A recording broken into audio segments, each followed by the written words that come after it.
Well, hello there, beautiful. It's Kylie Patchett here. Welcome to the Wild and Finally Pecking Free podcast. I deeply believe that the years during and beyond perimenopause are a rite of passage. All of a sudden, we find ourselves on the precipice of a life transition where our brain literally rewires and runs out of fucks to give. We find ourselves shifting identity, no longer caring what other people think, and being invited to expand into new ways of being. Here, we share the real and raw stories from women who've been through deep midlife metamorphosis, taken a leap of faith, or broken the ties that bind us in patterns of staying small, stuck, and like our needs just don't matter.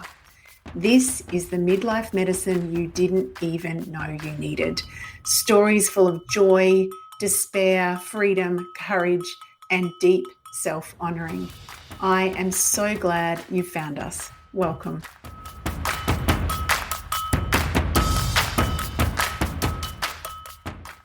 Hello, everyone. Welcome to the very first episode of Wild and Finally Fucking Free for January 2023. Holy moly. This is going to be a huge conversation because my beautiful friend Jeanne, who has created the most fucking magical life for herself post-menopausally and has a lot of wisdom to share, is with us today. Hello, Jeanne. How are you? I'm great. Thanks, Kylie. Thank you for having me on. Looking forward to this. Yes.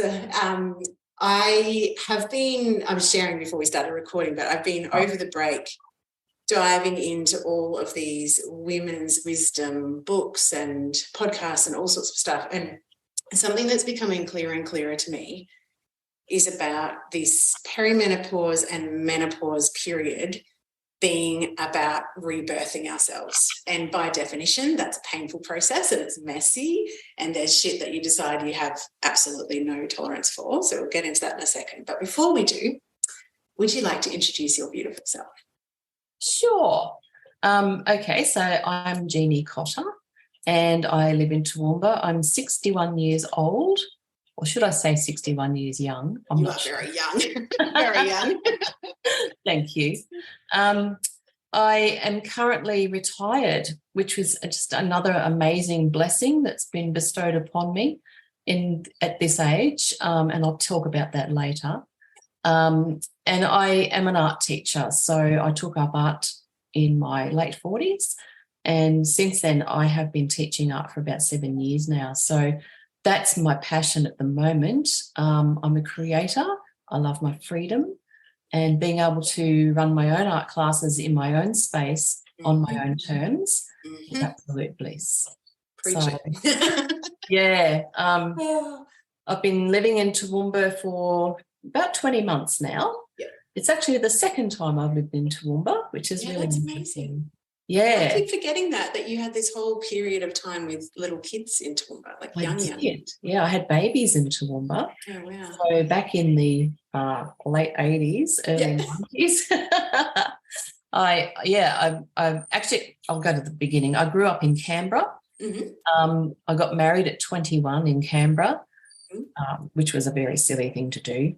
But anyway, I married a violent, angry man because I thought I could save him, but you can't save anyone, I've worked out. Oh, yeah.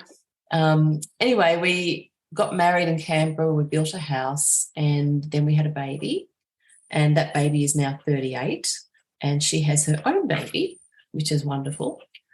And I was only married for about not even 2 years. After I had Vanessa, I decided I needed to get out of that because it was a really bad environment and I didn't want to leave my child or let her grow up in a violent family. So that was horrific, leaving him. I had to do it secretly and I had to stay in a women's refuge because he was so violent. I couldn't go to my parents or friends because he would then come and find me and cause, a lot of stress and damage.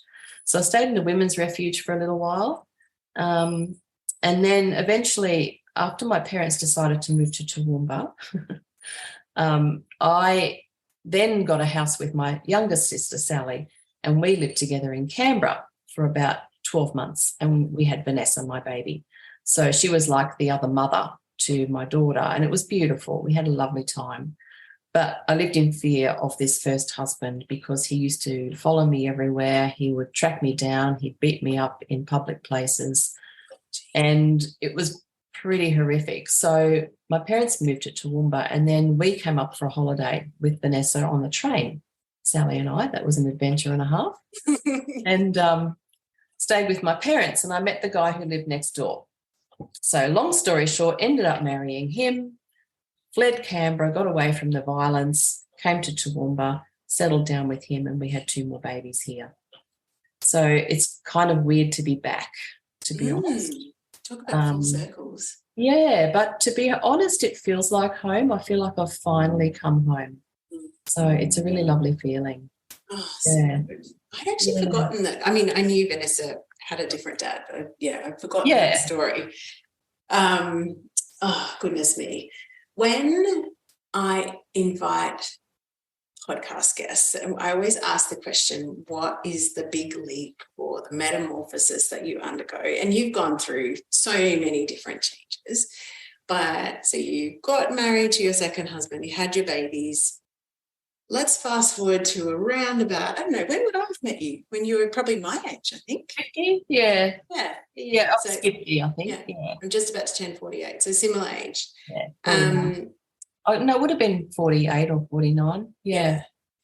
So talk to us about the metamorphosis part, because, this is a perfect example, and this is why I really want to be showcasing stories of women that have actually gone through menopause. Yeah. Because there is a very strong knowing in me that we need to reframe this change as rebirth. It is a rebirth. Yeah. Amazing. I guess all my life I felt like I needed to be something. And when I was around 48, so that's perimenopause, I just started to get this tug in my belly, and it was so strong. I was working a day job. Prior to that, I'd gone to uni and studied, and I was a graphic designer by this point. And my eldest girl had left home.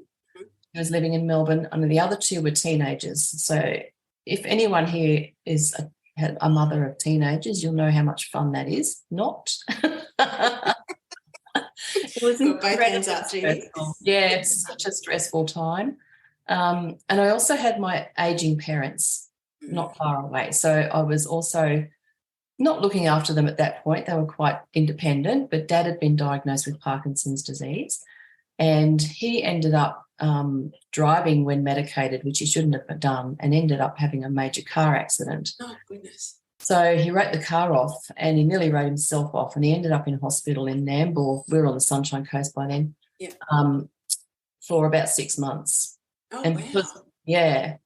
And my mother was also disabled, so she had a brain aneurysm in her 40s. So she was needed a walker and couldn't drive and all those things. So Dad's in hospital. I'm running to hospital every night after my job, after work, which this job I hated. Oh, my God, it was the worst job in the world.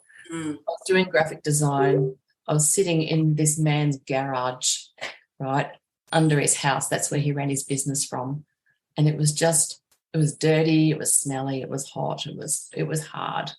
Anyway. That's not a genie environment. No, it was awful. It was awful. But, you sort of get stuck in that thing where you have to earn money, and you've got to educate your kids and pay the school fees and the mortgage and the blah, blah. You know how it is.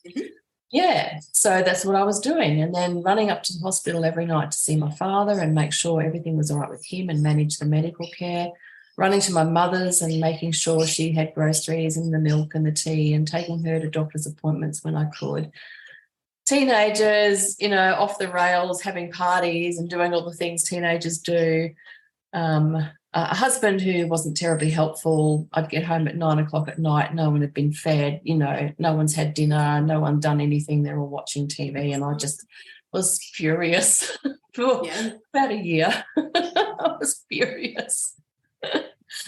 And I don't know, I just needed a change. I thought, I'm so done with this. I'm done being a mum. I'm done being a wife. I'm done being in financial stress. And I'm done with this job. And the job was the thing that I had to change first. Probably did it the wrong way around. But anyhow, in hindsight, hindsight's a wonderful thing. Isn't it?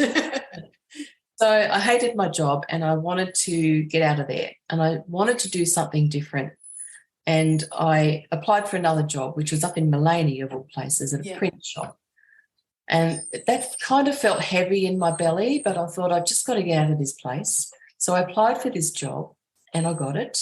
Mm-hmm. So I was half excited and half going, I don't know if this is the right thing to do, but it's a change. So maybe it'll be okay. The drive to Mullaney was like 40 minutes every day, which would have been a lot. And I, kids in school and all the things. And anyway, I took the job and then I went to start the first day and I arrived at the shop and the girl said, look, I've changed my mind. She said, I'm going to sell the business. Do you want to buy it? And I went, no. That definitely doesn't feel right in my body. No. And I thought, oh, my God. So I jumped back in my little Honda and I was driving back down the range. Beautiful view. That's God's country up there. I just adore that drive. It's so beautiful. Me too.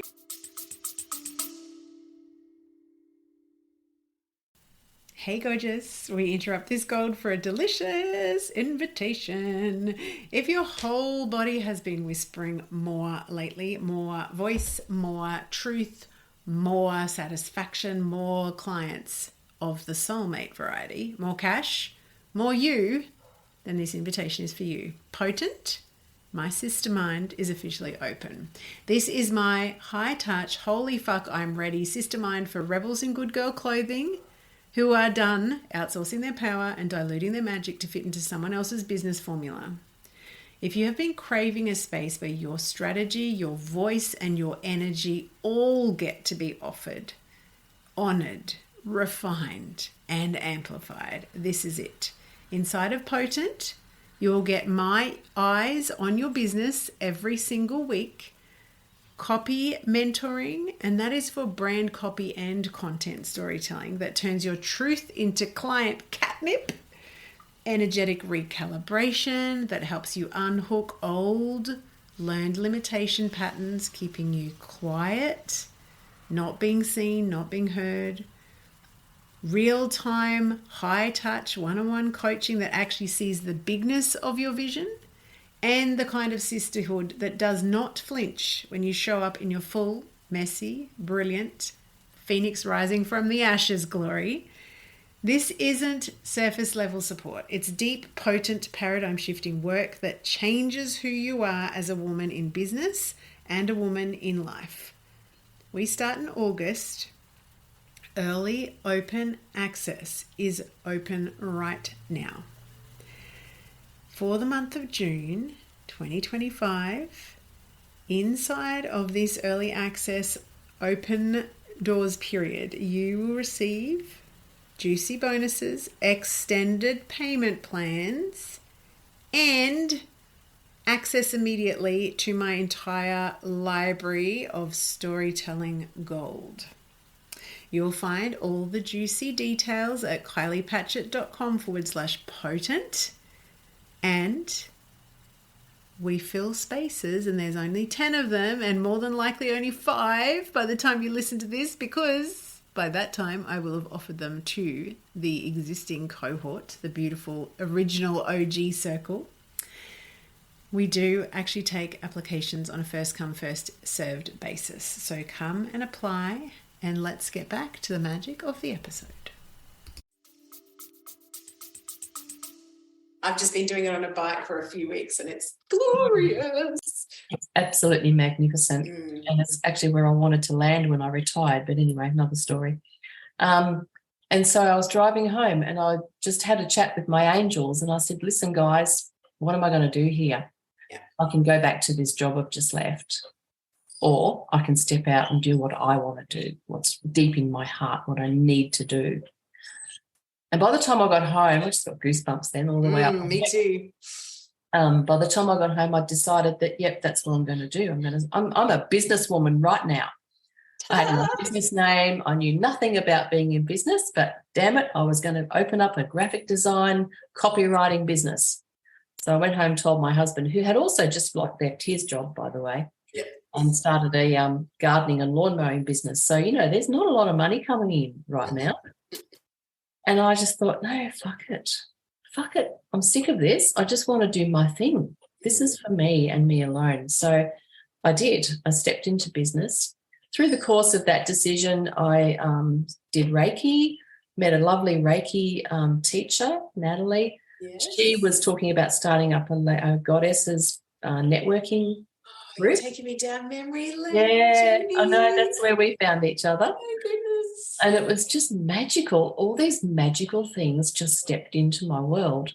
So it actually started with giving up smoking. I was a heavy smoker for quite a long time. I didn't know that until I read that just now. I'm like, I can't even imagine you smoking. Yeah, I know, awful. I smoked till I was about 47. Yeah. And that's when things started to shift, actually. When I finally got rid of the smoking, I had to have hypnotherapy for that. And that's when my mind was open to new things. Mm-hmm. So when you're addicted to something, it's all you can think about. Yeah. It's in your mind 24/7. Mm-hmm. But once you get rid of that addiction and free your mind, other things come in. It's just magical. And so the magic started to happen. And that's when I realised I had these superpowers. I'm actually a bit of a witchy poo. And a manifestor, and I can make magic, and it's really easy. It's really easy. So, yeah, I met Natalie. She wanted to start up the Enlightened Goddesses, we decided to call it, networking group, and that was specifically for women who were in business but were women who were massage therapists and all those beautiful modalities, Reiki masters and healers. Yeah, beautiful, beautiful things. Mm-hmm. And so she started this amazing network. And in exchange for me being able to go to all the meetings, I did all her graphic design work. Yeah. And it was a really good deal. Yes. So she got all the brochures and the ads and the logos and all the things for free. And I got to go to the events. And I ended up being on the door most of the time. So I got to meet all the people. I did. Yeah. And it was fabulous because they all needed business cards and logos and brochures and stuff. So that's what I did. And I loved it. I just loved it. So amazing, hey. And that's where I met you and Tracy, and you know, she was an amazing hairdresser, so I found a great hairdresser. Yes. Everyone in that network had their hair done by Tracy. Yeah, she taught me how to do curly hair. I'd never knew how to do curly hair before. And yeah, so it was just magical times. But through that time, and because the first couple of years were really hard in business and I wasn't making hardly any money, and paying a bomb to go to all these other networking things and doing all the courses and the public speaking and the, you know, the search for small business thing, and I just learnt as much as I possibly could, but I was sinking my money back into that. Yeah. So back at home on the ranch, which wasn't down home on the ranch. Things were not good. Things were bad. And, you know, the kids eventually left home. One went off to Brisbane and then she went to Melbourne. And then my son finally left and he went off to Brisbane to work and study and things. And so it was just him and I, hubby and I. And I looked at him one day as we were driving home, actually, after we dropped my son in Brisbane to live. We were driving back to the Sunshine Coast in the ute, and I looked at him and I thought, no, I think I'm done. I don't think I can do this anymore. You're just not my person anymore. Do you know, I just read, you've just reminded me of something. I think it was in one of the books that I was reading. This lady actually was planting fruit trees with her husband, then husband. Yeah. And she's looking at him planting this tree, and she just had a moment where she's like, I do not want to plant any more trees with you. I do not want you here when that tree grows. I do not want you watering that tree. And she actually said to him at the time, I'm done. And then she pulled out the tree, put it in the bin, and that was that. Really? Yeah.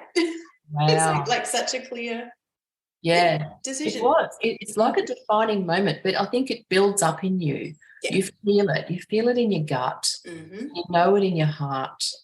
And I just thought I can't do another minute with you. I just can't. We're not aligned anymore. The thing we had in common, I guess, was kids. Mm-hmm. When we met, he had kids, I had one kid, and then we had more kids. And then the kids all left, and it's like, oh, now what? You know?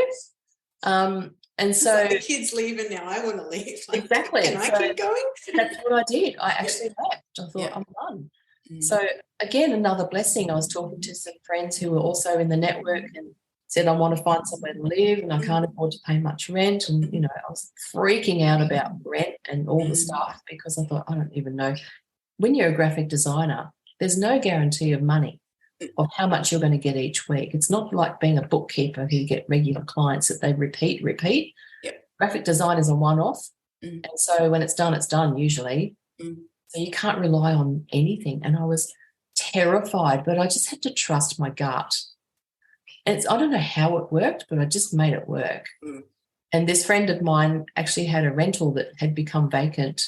And she said, you can go and live there. It's fully furnished out in Landsborough with a pool. And I thought, oh, my God, how amazing is this? Talk about landing. So I really actually want to dive into this a bit more because when you say, because I feel like there's a few words that are really resonating with me. When you said I'm done, it's that real clarity, and that's where I got to, February last year, I asked my angels, what the fuck? Tell me I am so unhappy, I'm bitchy, I'm burnt out, I'm not myself. I do not want to grow into this bitter, brittle, horrible, cranky woman that I could feel myself sort of heading towards. And the answer was go back to coaching. I'm like, no, anything but that. Like I don't want that answer. But then over time, like I got to the stage where I just had that moment where, and for me it was when I was down in Sydney visiting a friend, Ange, and I was, sitting on the foreshore, doing some journaling. Yeah. And I was just like, I'm done. I can't anymore. Like I literally could not have found the energy or the anything anymore. Yeah. But the good thing about that, I think it comes with this surrender of, well, it's just going to have to work out. It's like, and so there's and that's why I think like it's called a leap of faith for a reason, right? You have to have faith to leap. Yes. But then I do deeply believe, and you're living proof of, the universe just keeps on rushing to support you and, put the next stepping stone in front of you. And I think for me, that's the biggest thing that is an invitation for me at this stage of my life. I've actually got my 3 words for the year is relaxed, receptive, and actually the third one is not clear at the moment. But because I'm such a no, I'm not going to say that in present tense. I used to have such a need for safety and control that I wanted to know the plan and the structure and the strategy and the next 50 steps. This year, I'm laughing at myself because a couple of months ago I bought like a planner for next year. Yeah. And I keep looking at it and I'm like, can't write on that. Not feeling it. Same. Just not feeling it. Like I just don't have it in me to think that I know better than the magic that is yet to unfold in my life. Like I just, and that's so clear to me at the moment. And I'm like, oh my God, this is a completely different way of being, which obviously then, yes, when it's outside of what you are ingrained in doing for, 40 something years, there's going to be fear come up, obviously, because it's like, oh, I don't know how this is going to work out. Can you talk a little bit more about, so you find the rental in Landsborough, but things continue to just keep on unfolding, right? Yeah. What is it about the doneness or the surety that made you so clear? Like if you could look back, if you could give someone like me who is your age then, now, and we're in the middle of that messiness, like the messy middle kind of thing, what would be your advice about the just having faith end of things? Totally turning this into a coaching session for myself. Oh, okay. All right. I've never done coaching before. Is that my next thing, is it? I would say to you, if you're feeling the turmoil of those things, sit with it and meditate on things. Write stuff down. And ask the angels, ask them to present things to you because they always do. Yeah. And sometimes they do, and we don't even know they're doing it. And we don't realise that, there's a little opportunity that just disappeared because Yep. I didn't grab it. Yes. So my advice would be grab the opportunities, Yep. be open to the magic, because our lives are magic, and just be aware, I think. And that's what I felt I was becoming more aware, because all these things kept turning up that led me down this beautiful little path, you know. And there were hard times, don't get me wrong. There were some really tough times in there, but you still got to have the faith that if you've got that feeling in your gut, just run with it. Yeah, absolutely. Because it will work out. And that's how I felt the whole time. I think the difference when I'm hearing you, and it comes back to just reiterating, like I've been doing a lot of journaling and a lot of journeying with like yoga nidras and like really, really relaxing my nervous system. But also I'm very, very clear that one of the keys for me is to be in my body, because as soon as I get up in my head, that's when the fear turns up. That's when the need for safety and security turns up. And I know very well why. Very conditioned response to being unsafe as a kid. But just relaxing into this is actually an option. Like you can actually just trust that the next thing will turn up. And the more that you practice that trust muscle, the more that you realize it always happens anyway. Like it's always happened our entire lives. It's just that, like you say, and that's one thing I call them nudges. Like it's like, like I woke up that morning and I was like, very clearly you should connect with this person. And I'm like, I don't even know that person. So I put it out. I was talking to I actually put it on social media that I'd read this person's book. And then my stepsister messages me and says, oh, you know, I used to manage her. I'll just connect you to Marty. And I'm like, what? I know, right? Isn't it? How does that, like, you know, this person, like I would deeply love to be able to interview her. I'm a huge fan of what she does and how she operates. But hadn't read her book and then read her book. And I'm like, this is the sort of stuff that you can't make up. No. Like, and none of that was my brain figuring it out. It's just my heart. That's the other thing too. You have to ask. Yes. Because if you don't ask, you won't receive. Yeah, absolutely. So don't just wander around in a fog. Sit with the angels or God or yourself or whoever you need to be with in your body and ask the question. Yeah, absolutely. Please show me the way to do whatever. You know, bring me the people that will guide me or lead me or the opportunities or whatever it is, but you have to ask, and that's key. Yeah. Absolute key. I love that. Yeah. Yeah. So let's fast forward a little bit more into, so you are in a rental in Landsborough. Not for long. Then I moved back to the coast. Yeah. Yeah. But you're very another great rental, by the way, with a pool. Yes, very nice. I could do with a pool right now. It's going to be 37. Oh, well, you were just near me. 37 today. That's ridiculous. Really?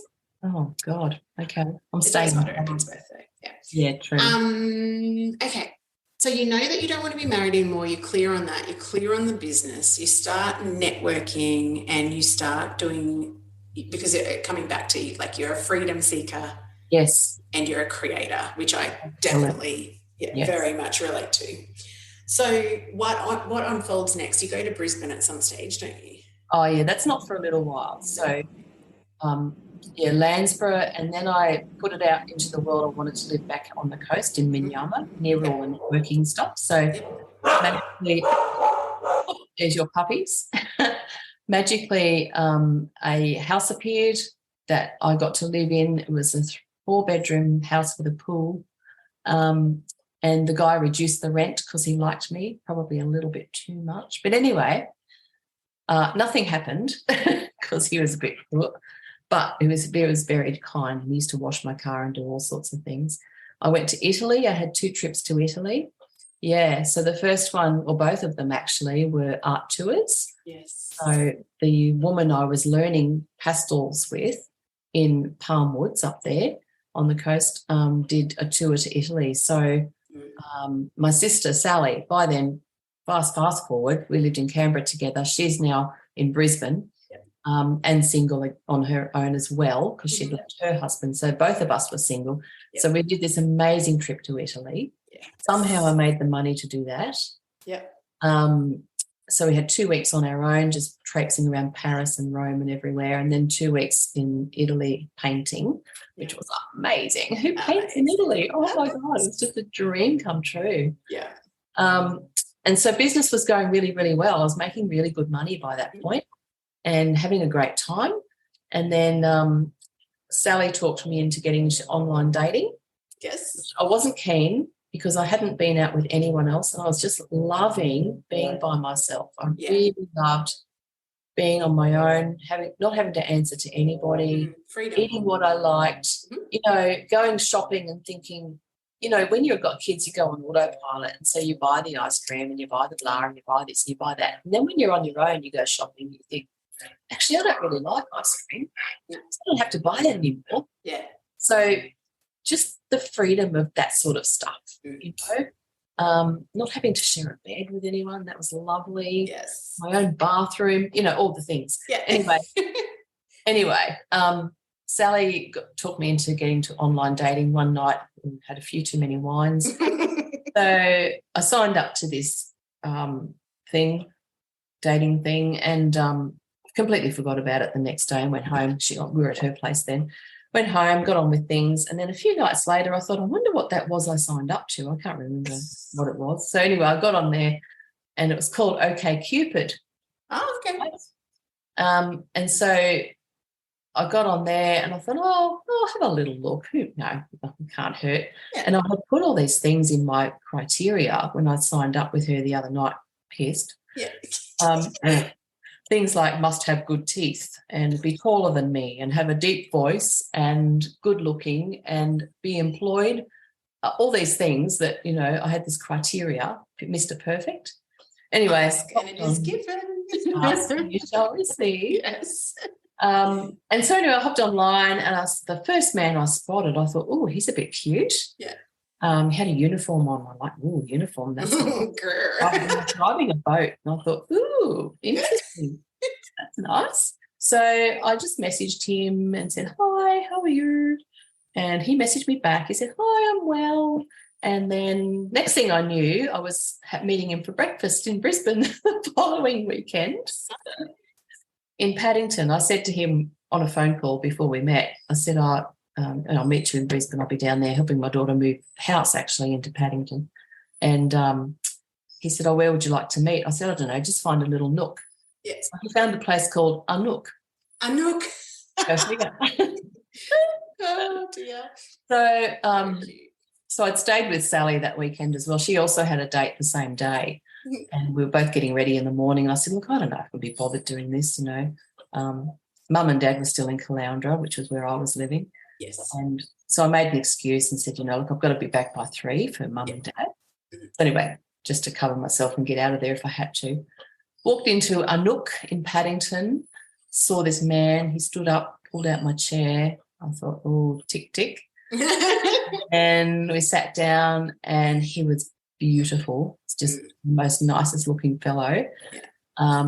I had fibbed a little bit on my profile and said that I was 48 and I was actually 52 because I didn't want an old, fat, bald guy. Yeah. It's got to be good, this one. Yeah. So anyway, he's younger than me. He was 48 at the time, I think. Yeah. Anyway, we had breakfast and we chatted and I interviewed him basically. Yeah. I said, have you got a dream of, being a grey nomad in a caravan? And he went, oh, no, not in your life. I'd much rather stay in a 5-star hotel and drive a Mercedes. And he did drive a Mercedes. So I thought, ooh, okay. By the end of breakfast, we walked out of the cafe. I held his hand. We kissed goodbye. And that was the beginning of that. Yay. And here we are today, married, living in Toowoomba and retired. Yes. Yes. Yeah. Let's talk about how you manifested, because I feel like Brian, the beautiful Brian, Mr. Cotter, Brian, definitely was a ask and it's given. Yes. You were very, and I don't know, there's something in there, isn't there? There's a gem of like, why not ask for nice teeth if that's what you want? Why not, why not? Because I think we've been taught as women or conditioned as women to not have any desires and B, not actually be clear on what it is that we desire. Or not, settle. oh, that's enough. Yes, I can ask for this, good but enough. I can't ask for what I really want. Yeah. Screw that. I say, screw that. I was beyond that by then. Yeah. No, if I'm gonna settle down with someone, he's got to be pretty good. Yeah. Especially when you're enjoying being single so much, right? Like I know, and it was hard to give that up. Yeah, it was really hard to give that up, and back to that, a lot of people, especially my kids and my sister, were saying, "What the fuck are you doing? Are you mad? You've found your freedom. You've finally got what you wanted. What are you doing?" Yeah. And they were not happy with me at all. And I actually went on another Italian art tour just after I met Brian, and I was in Italy, and it was 3 months after we'd met. And we were on the phone together, and I was standing in Orvieto in the rain, and he said something like, "Will you marry me?" I think I might have asked him. I don't know who asked who now. Oops. And anyway, at the end of the phone conversation, we were engaged, basically. Wow. And so I didn't realise that's how you got engaged. Yeah, and it was really fast. It was only 3 months since we'd met, but I just knew in my gut, I knew he was the one. Yeah. And nobody could talk me out of it. Yeah. Because I am known to be a little bit spontaneous and do silly things sometimes. But by then I was 52, and I thought, no, I know this guy is a good man, and I'm going to hang on to him. Yeah. And I have, and he is. He's great. He is a good He's got his fault. He does snore and, likes whiskey a little bit too much, but that's okay. Sure I do. I do not like whiskey, but I'm pretty sure I snore when I'm tired. Oh, dear. How did you... Oh, there's so many things that I want to ask. So the Toowoomba house, because and I think probably this makes more sense for listeners so Jeannie and I knew each other on Sunshine Coast, lost contact for a number of years when I was out of business and you moved down to Brisbane and blah, blah, blah. And then when you put on Facebook, you're moving to Toowoomba, I was like, what the hell? Shut the front door. And so we had coffee and then reconnected. Yes. So there's a bit of the story that I didn't actually live through firsthand. Yeah. And then when we met for coffee, you told me this story about finding the Toowoomba house. So how did that actually work? Because that's another example of like manifesting. Yeah. So anyway, we were living in Brisbane at that point because Brian worked on the City Cats, which is why he was wearing a uniform in a boat. Yeah. And he had previously been in the army, so he had been applying to retire with PTSD and some physical injuries, which all came through. So he could then retire early last year. Yeah. And the plan with us was when we met, we didn't have much. He didn't have a house, I didn't have a house, but we both had super funds. So we joined our super funds together and we just focused on building them up, building that up so that when we finally did retire, we could buy a house, our own house. That was the dream. And then we got to retire probably about 15 years sooner than we thought we would. And so I'm going, oh, my God, what are we going to do? And anyway, we'd self-managed the super fund and it was doing very well. Yeah. And so we built it up quite nicely. So we had a look at that, spoke to the accountant, and they said, yes, you can access your super to buy your house. Brian's below the mature age, I think they call it, or something. I call it pickled because I was pickled and he wasn't. So I didn't have to pay tax on the super I withdrew, but he did. Yeah. Anyway, that doesn't matter. So we were sitting in our little tiny rental and wondering where we were going to buy a house, and we'd been looking up around the hinterland at Sunshine Coast because I love it up there. It is beautiful. I wanted hills. I didn't care about beach or coast. I wanted green hills. I'm an artist. I need to be in nature, all that stuff, and that's where I wanted to go. So we were looking up there and COVID had just arrived, and so prices were going through the roof because all the Victorians were heading north, right? So everything was being sold and it was crazy. And we were kind of getting a little bit disheartened thinking, oh, my God, we're going to end up somewhere awful because we just can't afford there now. Yeah. Anyway, I was on my phone one morning looking at real estate and this house turned up and it said Newtown, and I thought, I don't know where Newtown is. Must be Ipswich or something. I don't know. Anyway, I looked at the house because we had criteria and we had written down the criteria. We had sat in Mullaney. We bought a teapot in Mullaney about a month or two before, and we'd written on a serviette the picture of the house, right, and the plan, and it had to have an art studio, It had to have a shed for Brian's woodwork because he's a beautiful woodworker. Beautiful woodworker, yes. Space for that. Yeah, so that was his priority. Studio was my priority. Yep. It had to be pretty. It had to be comfortable. It had to have enough room for my family to come and stay. By then, my daughter was trying to fall pregnant, so I had to have a space for them to visit.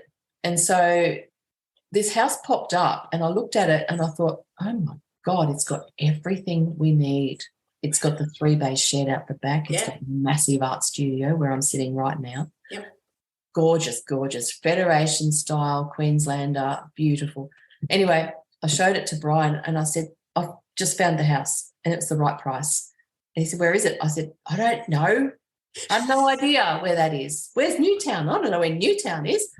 And he said, oh, I don't know either. Anyway, we delved a bit further and worked out it was Toowoomba. And I thought, oh, my God, fancy going back there. I'd never thought of Toowoomba ever. Amazing. So we rang the agent and said, can we come up today, like now? He said, no, busy today, you can come tomorrow. All right, so we went up the next day and pulled up out the front, and it's got this massive jacaranda tree, it's got a white picket fence, beautiful stairs up to the gorgeous front door. It's so pretty. And I just said, sold. Yep. Didn't even go in. No. Like, sold, mine, we're done. This is home. We're home. Yeah. Walked in, it was just beautiful. It still is. I love my house. So we bought it that day. Yeah. And then we had to go back to Brisbane, and we're actually going up to Airlie for a holiday then. Yeah. Which, by the way, was free in a resort.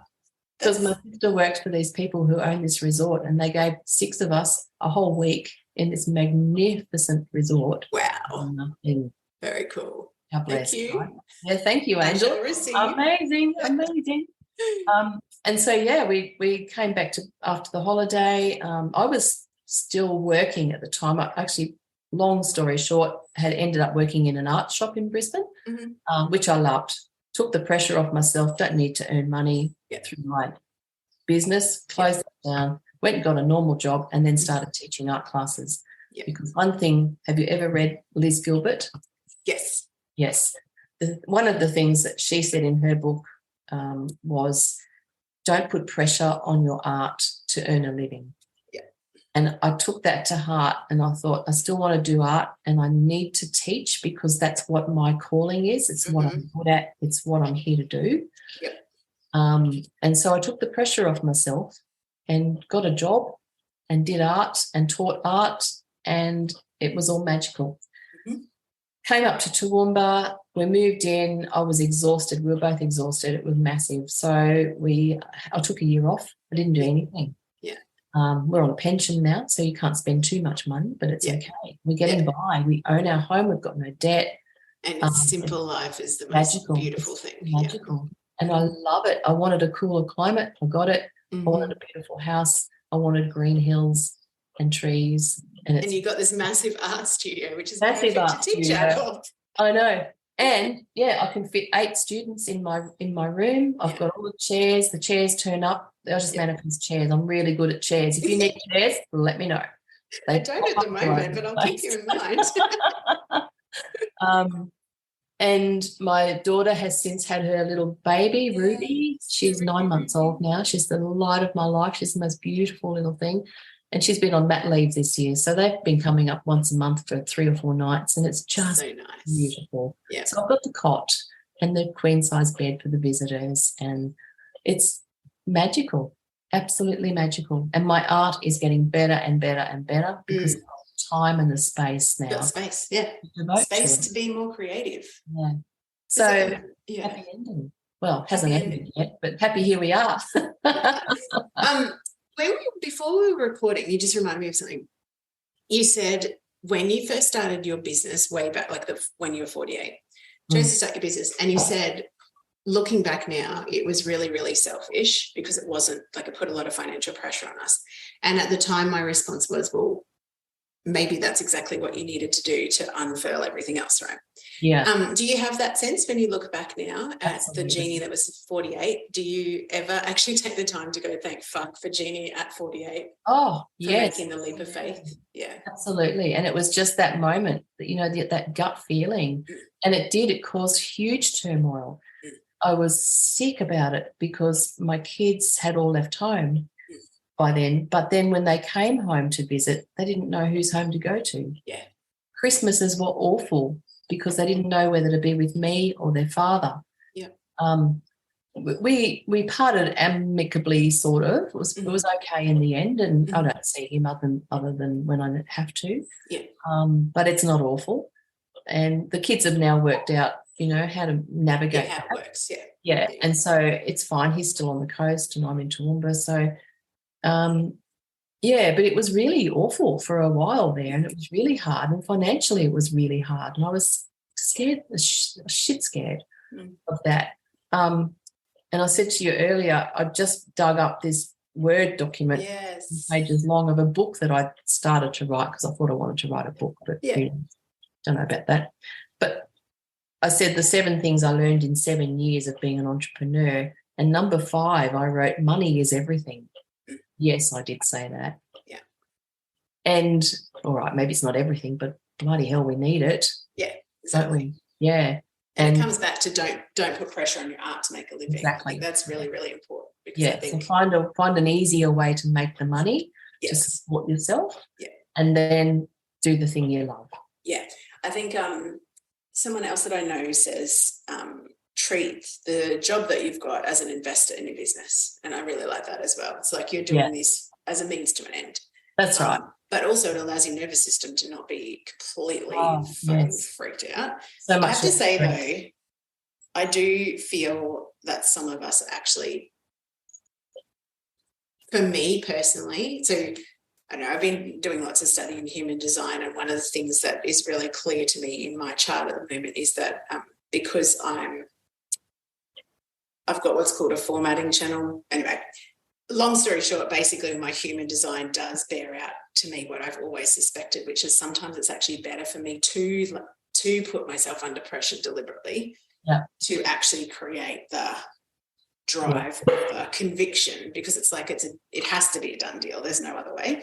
But I do definitely have to honour always that we're all very different, and that is not the best way for a lot of people to make change. Yeah. I mean, it was for me then. But, I'm 61 now. I'm a bit more tired than I was. I don't have the energy that I had then. Yes. I see in my Facebook memories things pop up all the time of what I was doing 10 years ago. Yeah. Oh, my God, I don't know how I did it. Honestly, I was networking breakfast, lunch and dinner. Yeah. I was sitting up until 1 a.m. working on my computer because I didn't have time in the day. It was crazy, batshit crazy. I just do not have the bandwidth anymore. No, I think for me, I'm too tired. I couldn't do it now. I couldn't. Just couldn't. And I think it's like our resources are really precious. Like we have energy, we have love, we have attention, we have a certain amount of hours in the day. And the older that I'm getting, the more I'm realising that I need to invest them wisely. Yeah. Because just because you can do something doesn't mean you should.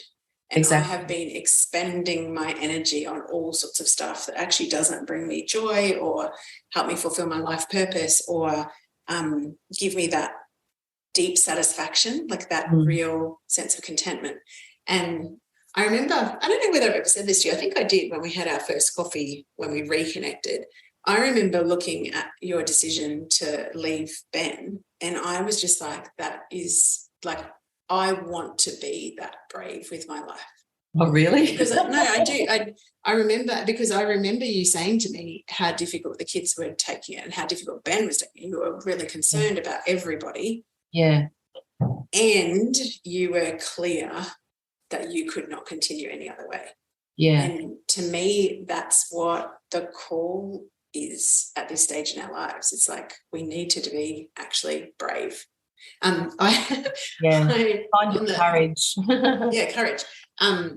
On the topic of asking, I always draw a card each Sunday night, and this is the one that I've chosen for today, which is rebirth, which is really cool because just before that I was journaling about this cycle of, I was saying to you before we started, like when I read Second Spring, like to me, because I really love and it makes sense to me, the whole traditional Chinese medicine, like 5-element theory, and how that all of that, the cycles of nature and the cycles of our body and what above and below, all of those things. And when I read this book, it made so much sense to me that, you know, we have this spring, like we are born, we go into summer when we're going out in the world and we're learning about the world, learning about ourselves, we're partnering, we're maybe having babies, we're protecting the family unit. And then we go through this very natural and very positive autumnal time where we start to shed leaves. Like that is actually what we're meant to be doing.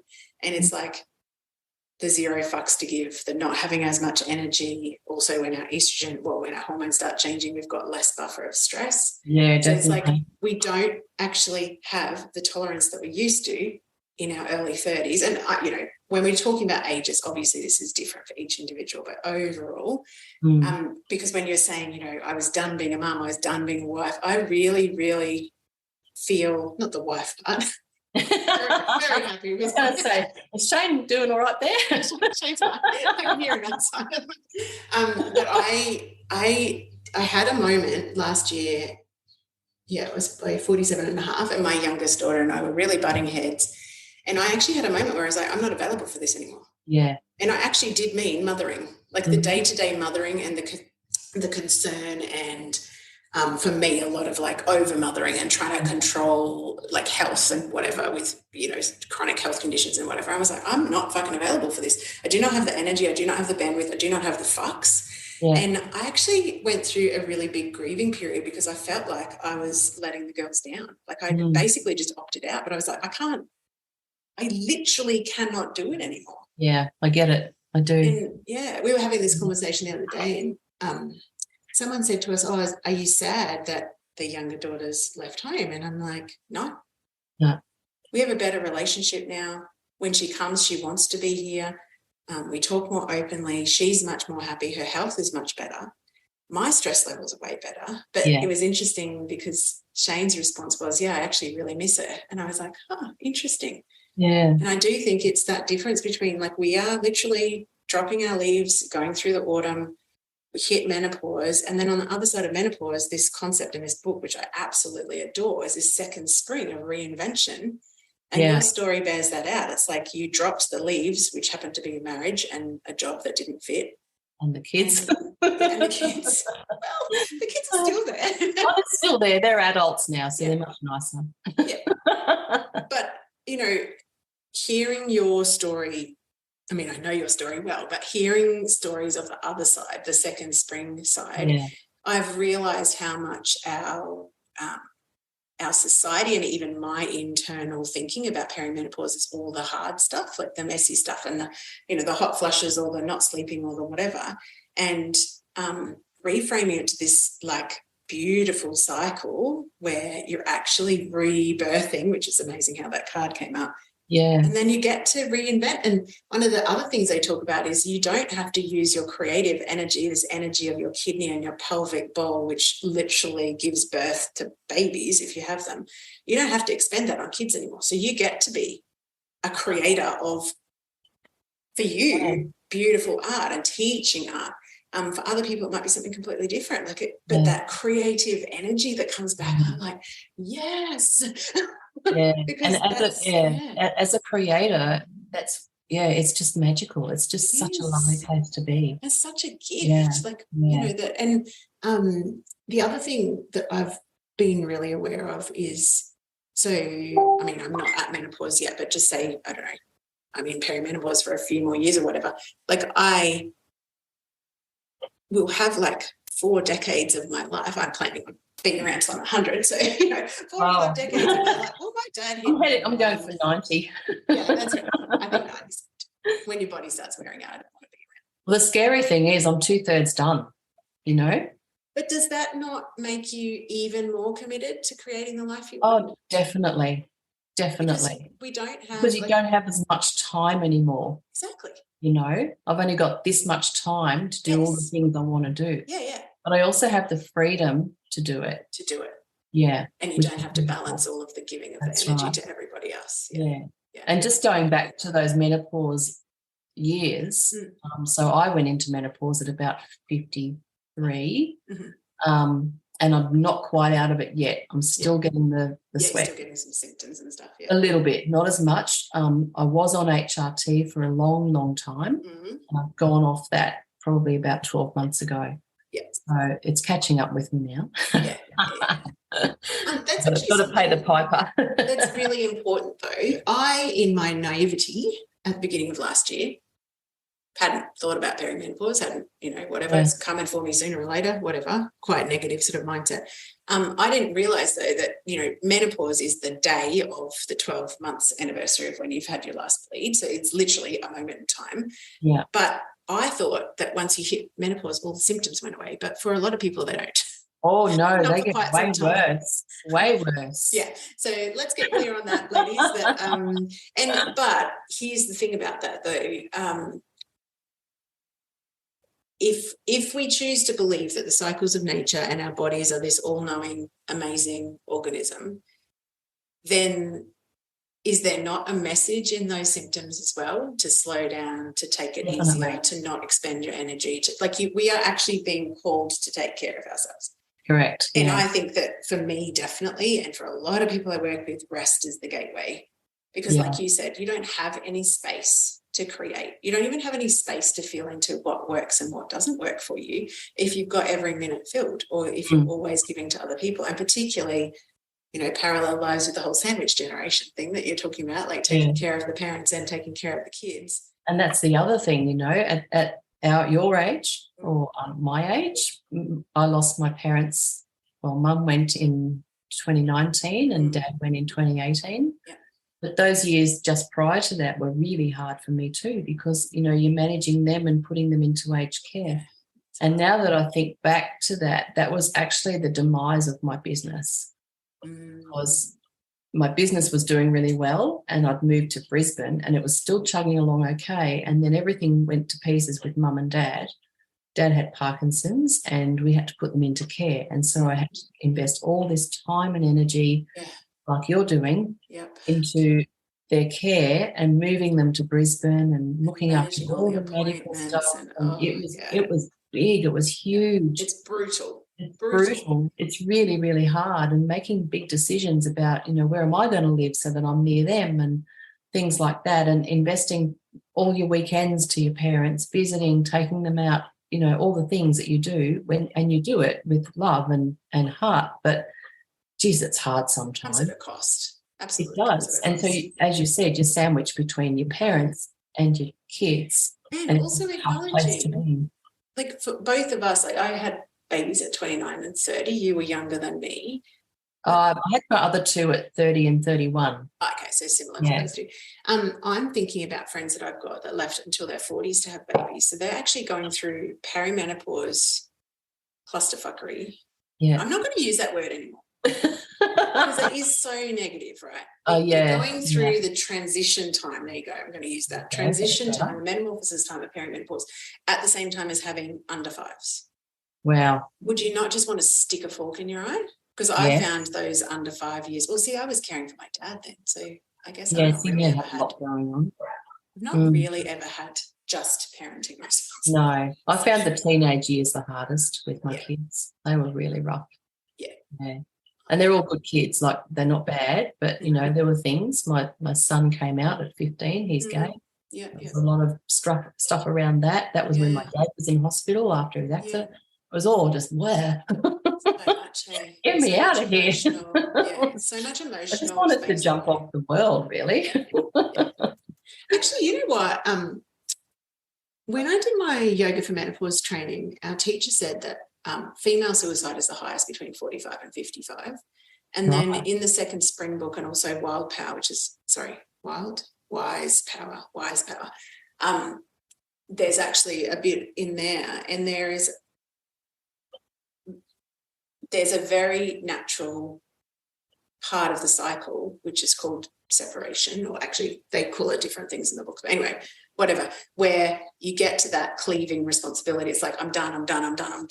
And the anecdotal evidence seems to be that doneness can be so severe that it causes the high depression and potentially suicide. Yeah. And I think, far out, man. thank God for, like, I had a conversation with Shane and the girls the other day where I was like, this year is really, really going to be about me taking care of myself. And that is actually going to mean that I need a lot of time by myself. Because that's the thing that I'm deeply in need of, just to connect and, just to be quiet. Rebirth. Talk to your angels. Be gentle. Yeah, exactly. Ask for guidance. Tap into. I woke up the other night and I had this voice say to me, lots of voices lately, saying, harness the power of 1,000 suns and 1,000 generations. So there's a lot of like mother line. I don't know. There's some generational something tapping on my door at the moment. I don't know what that looks and feels like, but there's definitely something there that listen to that. Calling. Yeah, there'll be gold in that. Yeah, absolutely. In human design, one of the things that my life purpose is what's called medicine woman, and literally medicine woman is about harnessing the wisdom of past generations. Okay, let's step into that. Doesn't feel that's exciting. Yeah, it is. It is, and it's definitely that tribal wisdom, like the Chinese medicine and that real old cycles of nature, cycles of life, cycles of everything. Feels very. I've always been called to that, but I've never really known what it's going to end up being. I think we are called right from birth, but it might take us 50 years to figure out what it is. Yeah, because we're doing all the things. Yeah, exactly. We get so caught up in family and kids and mortgages and life and all the things. Yeah. Something else that I just read, which I really loved, is you have to become someone before you can be no one. It's something to do with, I think it's a Buddhist thing. It's like you have to build the ego in your 20s and 30s before you can actually strip it away and become who you really are.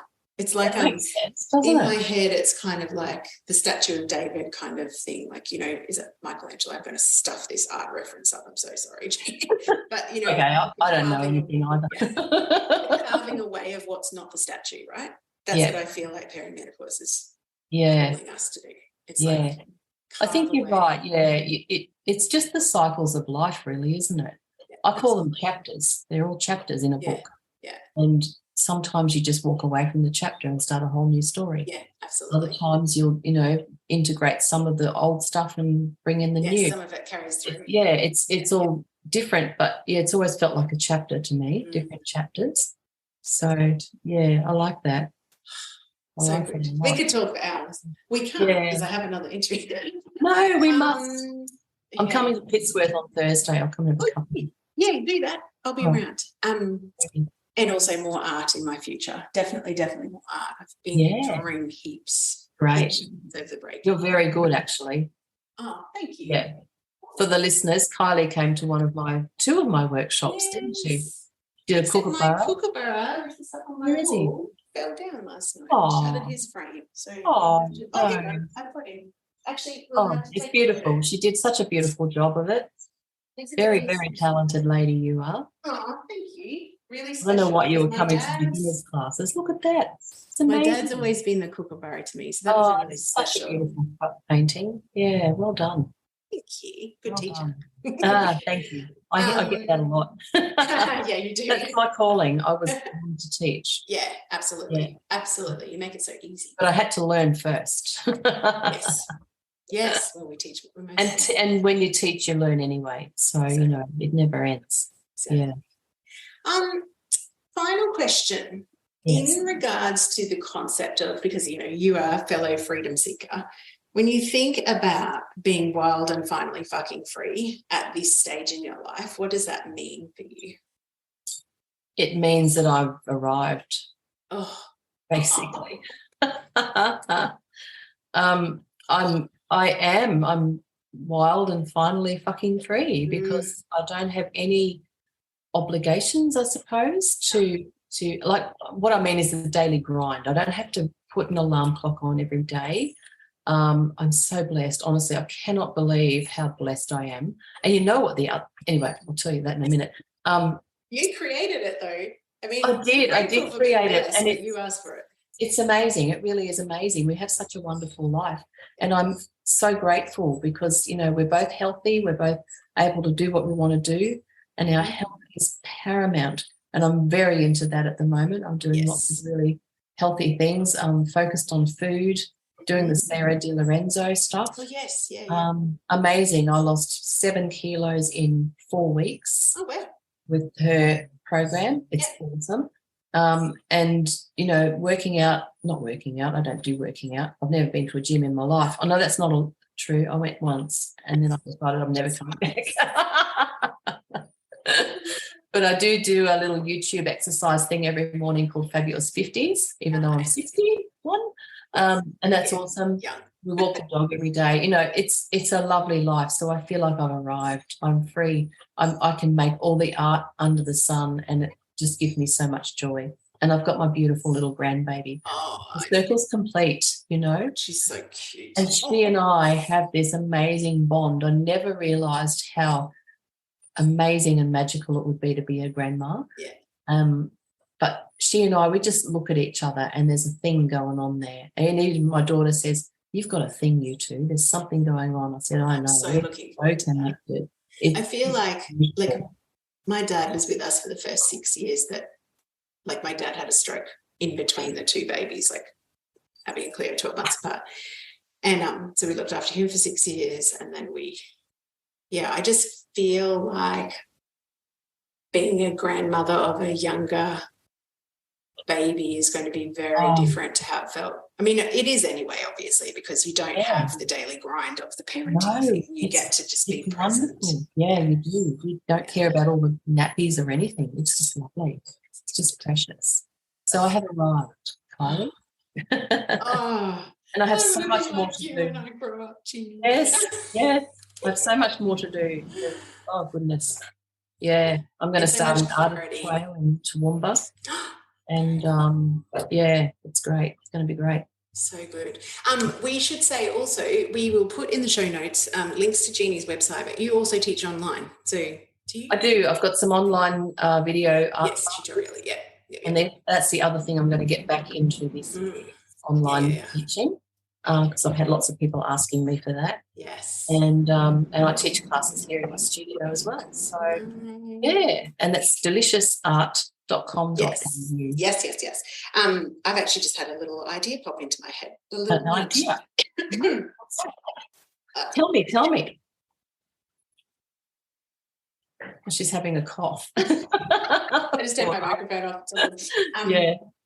Yes, I actually want to do some day retreats for women who are becoming themselves, and art is a perfect way. Absolutely. Diving into who you are. I'm up for that. Yeah, I'll come and do that with you. That'd be awesome. I think you're actually going to Malini to do a retreat. Oh, that'd be lovely too. We need to go. We are going to say goodbye. Thank you so much. Bugger. Okay, bye. Only for being an interviewee, but for being a delicious friend. We have to talk about bike rides as well. Yes. First time, I think, that I'm saying this on our podcast, but Jeanne and I are riding to Adelaide at the end of March. Oh, my goodness. 5,000 kilometres. You're brave. Kilometres, Jude. Because one of the things that I'm shedding, which is really present to me at the moment, is that there has to be a purpose for everything. Yeah. Like I have to do the jobs and the ticking off and the whatever before I can do the joy and the play and the fun. And I'm like, one of my deepest sources of joy and also feeling well and fucking free is being on the back of a bike and being with Jeanne. So I'm like, we're doing it. So we're going to call it the Joy Ride, and yes, I'll be Instagramming it, but yeah. Oh, good. Well, good luck. I hope your bum doesn't get too small. No, I'm going to get a sheepskin cover.